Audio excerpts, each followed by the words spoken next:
Mr. President. The senator for Wyoming. Thank you, Mr. President. Mr. President, today the Senate is debating the nomination of Deb Haaland, member of Congress, to serve as Secretary of the Interior. If confirmed, she would be the first Native American cabinet member in United States history. This is a historic moment, and it should be recognized. I want to be very clear with you, Mr. President. Representative Haaland's policy views and lack of substantive answers during her nomination hearing, in my opinion, disqualify her for this job. In May of 2019, Representative Haaland said unequivocally in an interview with The Guardian, "I am wholeheartedly against fracking and drilling on public lands." On her campaign website, she stated she wanted to keep fossil fuels in the ground. And on the same site, she pledged to vote against all new fossil fuel infrastructure, period. Well, I, along with many Western senators, have consistently opposed nominees who hold such views, and in my opinion, and the opinion of my constituents, Mr. President, these views are extreme. Representative Haaland's views aren't just statements. They are backed up by legislation that she has co-sponsored.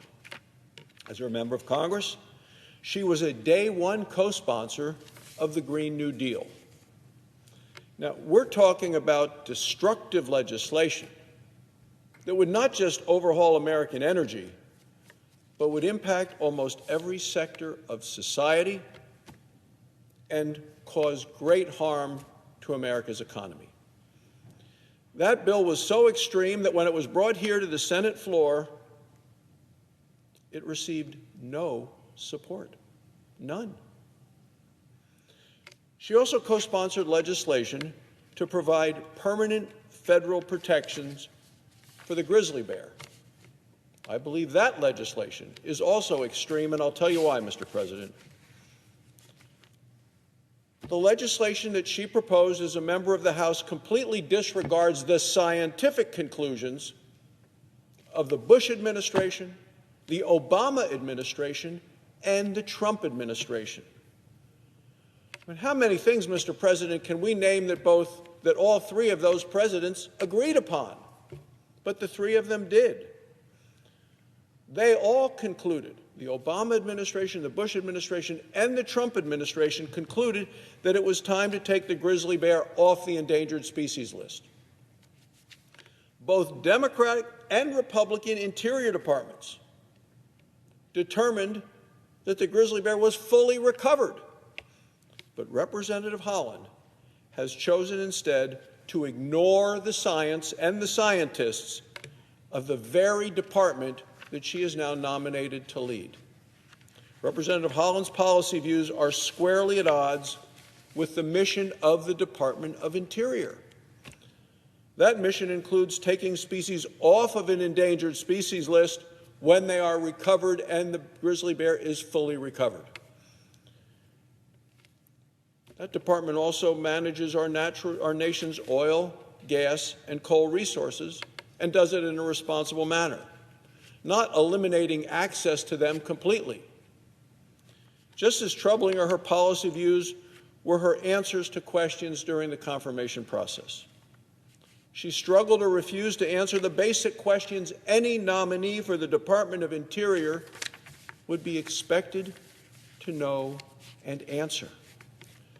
She was unwilling or unable to respond to questions about the department, about resource policy, and about the laws that she was asked to implement. I asked her why the Biden administration wouldn't just let energy workers keep their jobs. No good answer.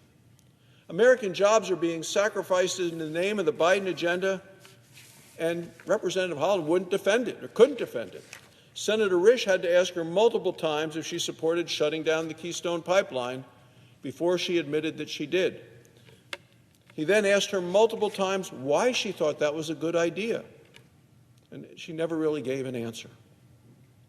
Her written answers to the questions, for the record, were equally vague and unacceptable. In one response to a question of mine, she refused to acknowledge, Mr. President, that the United States has higher environmental standards for oil and gas production than Russia or Nigeria, would not acknowledge that. The American people deserve straight answers from a potential secretary about the law, about the rules, and about the regulations that are going to affect so many lives and livelihoods. Mr. President, she gave very few of those at her nominating hearing and in her written responses.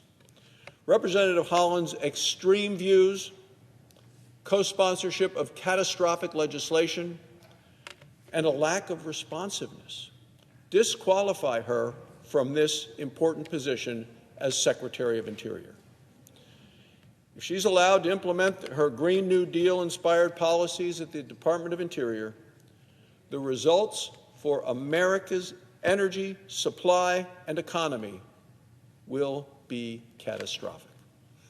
So I cannot support and will not support her nomination, and I urge other senators also to vote against the nomination. Thank you, Mr. President. I yield the floor.